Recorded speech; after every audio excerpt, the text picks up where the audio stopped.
Tēnā koutou, tēnā koutou, tēnā tātou katoa. Ngā mihi nui ki a koutou. We're having a look today at the readings from Genesis chapter 2 and chapter 3 as part of the first Sunday in Lent for Year A.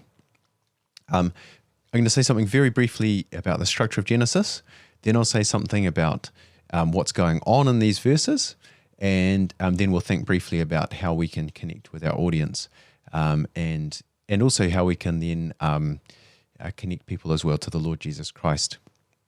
So first of all, the structure of Genesis. Genesis chapter 1 stands on its own, and it stands on its own in two ways. It's a slightly different style of language. There are some other details about it, but most of all, the rest of Genesis begins with different sections, starting with Eile Toledot in Hebrew. These are the generations, or whakatupuranga in our Paipura tapu. And these mark out the different sections of Genesis. And Genesis 1 doesn't have that. It's a bit unique and it's also telling a unique aspect of the story. In the ancient Near East, when you were setting up a temple, you had an inauguration ceremony that lasted for 6 days, and on the seventh day, the god of the temple took up their rest, their place of rule inside the temple. Glossing over some historical details, but that's the basic picture. And so Genesis 1 is in that picture. It's telling about the difference between creation and the creator, the radical difference, and is saying that God has ordered everything. He's ordered the world, the universe, everything that's created. He's ordered it in order to so that it'll be a temple suitable for his worship. Everything that happens in it, in a sense, is the worship of God, or that's the way it's supposed to be. Obviously, this Sunday we're coming to chapter 3, which is going to be why things are not the way they are supposed to be. But there's a little change. You'll see these are the generations of, or this is the account of, or something similar in your translation for chapter 2, verse 4. And in chapter 2, what we're really finding out about is, well, within the temple of God's world, what's the place of humans? What's their job? What's their vocation or calling? And that's particularly in these verses from chapter 2 that we've had read out. Chapter 2, verse 15 in particular, uses these words, often things like till and care for the garden, or to guard it and care for it, or in the Paipura tapu, the words that are used, hei ngaki, hei tiaki. So ngaki and hoki, tiaki being there, the words that are translated. Now, these are all good translations of those Hebrew words, which actually have quite a flexible range to them. But the really evocative part of those words is that the only other place in the Bible where they're really used together in this way is in the book of Numbers, and it's about the job of the priests in the tabernacle.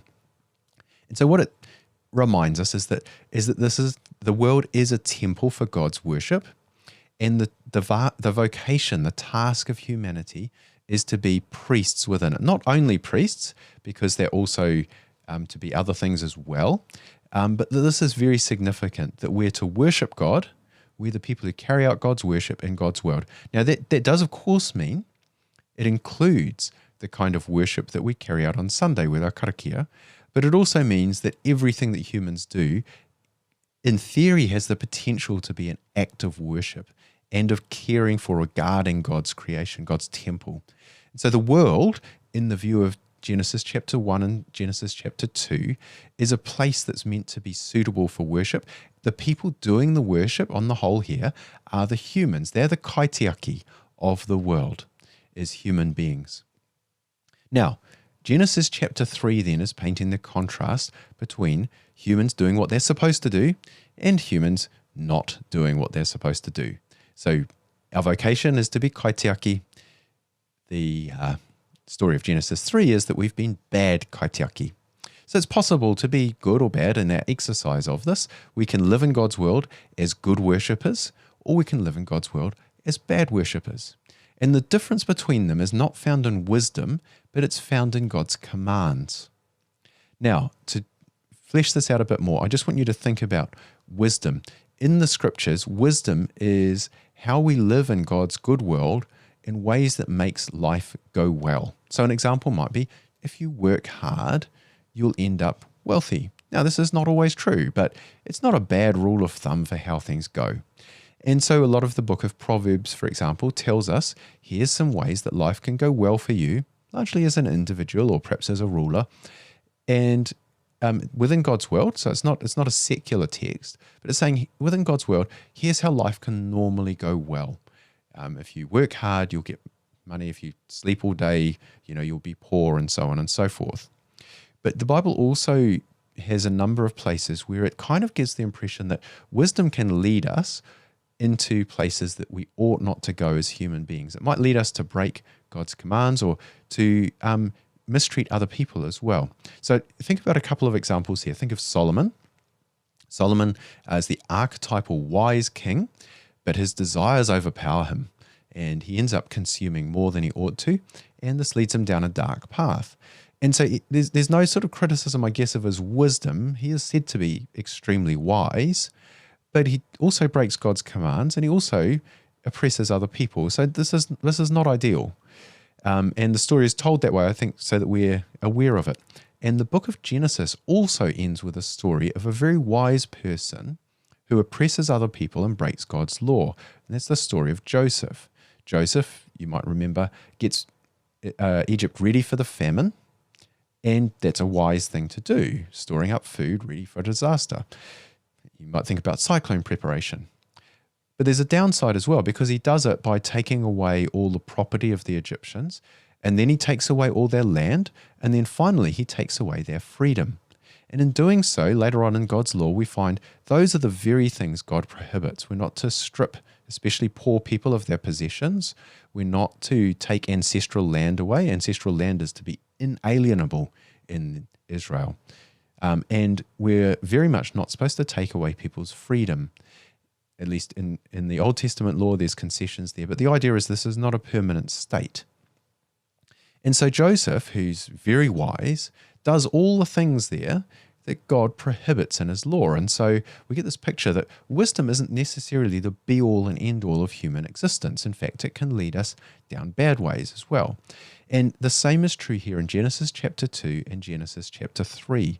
I think we ought to take, it's been much debated over the centuries, but I think we ought to take the text at face value, that fruit, in the midst of the abundance of the garden, that fruit would give wisdom, and that it would give the kind of things that you might expect from it, that it's not a trick, it's not some sort of trap placed there.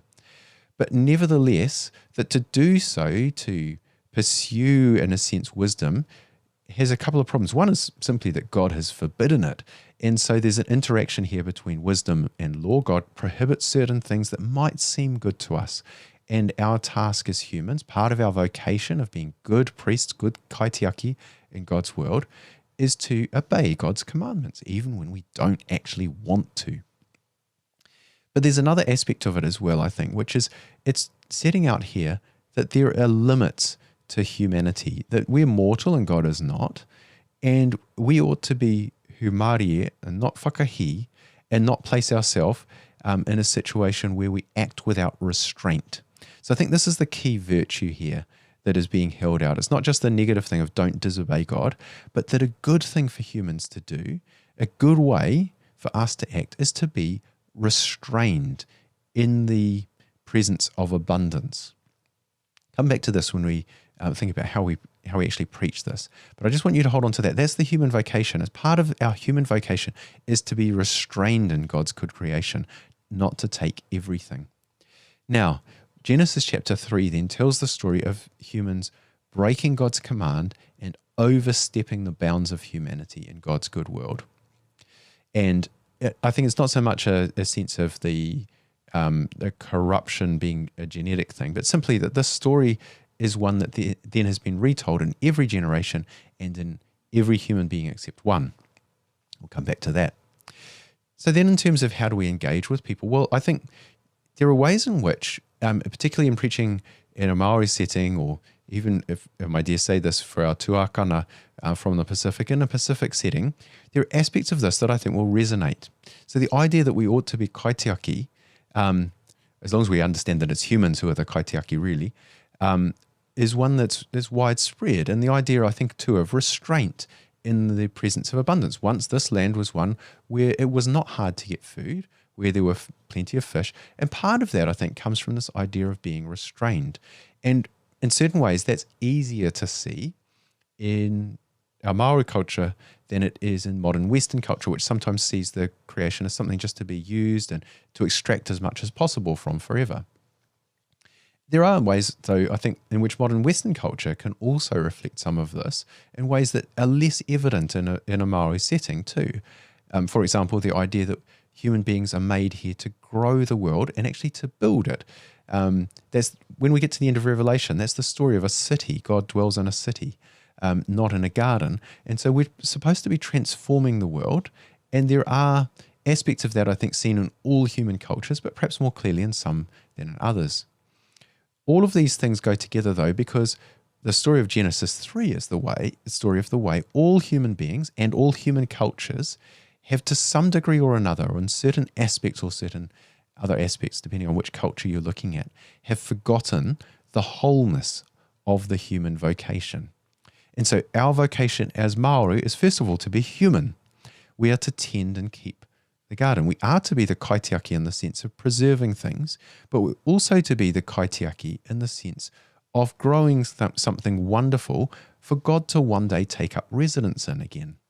We want this to be a wonderful temple for the worship of God, for all of human activity to be spaced into it. So we could say that our marae, at their best, envisage this. This is a way of being as humans that is beautiful and worthy of bringing into the new creation when the Lord Jesus returns. And so it's right for us. It's actually an act of worship, an act of our human vocation as priests in God's world, to build marae, papakainga, to build these ways of sharing life together and living out in God's world, a very distinctive cultural expression of the human vocation.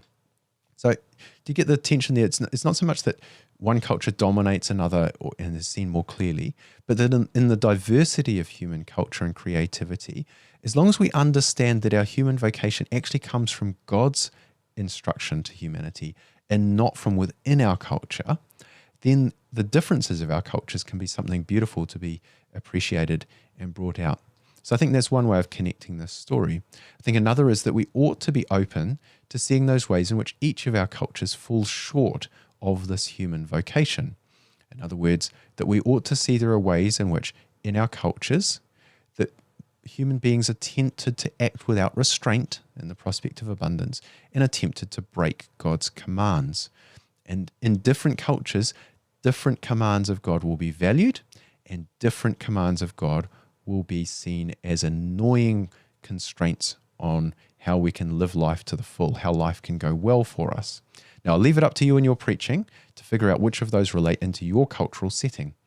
In particular, you'll know in the church that you're preaching and some of the people, which of those commands of God are they most tempted to break? Pretty sure it's not taking a fruit off a tree, but it well may be that there's something else which is common in your context. I'm not going to try and highlight those cultural differences, but I think, again, those are worth preaching. So in preaching, I'd suggest that you do two things. One is that you think of those individual things that we're prone to.